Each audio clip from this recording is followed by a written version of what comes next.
Da fine giugno a fine agosto, spettacoli in tutta la provincia di Venezia, in cartellone i migliori artisti dell'attuale scena veneta. I dettagli nel servizio.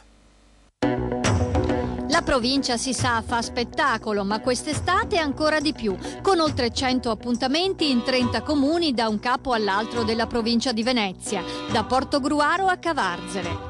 Che spettacolo in provincia di Venezia è un grande festival diffuso, possibile grazie alla collaborazione fra provincia, regione e Arte Ven. Lavorano circa 1 migliaio di persone, 45 le location di spettacolo, piazze, ville, castelli, musei. E noi abbiamo attese per circa 30.000 presenze da qui a fine agosto. Musica, danza e teatro. Le proposte di questo cartellone estivo spaziano dalle operette al cabaret. Fra gli eventi di punta, Marco Paolini a Noale, Giulio Casale con Gian Antonio Stella a Mira, Deborah Caprioglio a Chioggia con un testo dello scrittore Giancarlo Marinelli. Da sottolineare come oltre il 60% degli artisti sia veneto.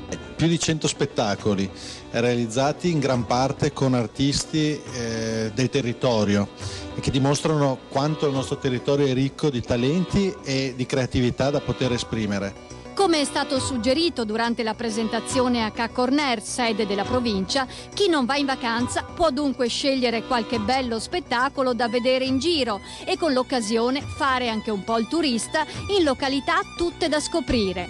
Per il calendario dettagliato consultare il sito www.eventiculturali.provincia.venezia.it.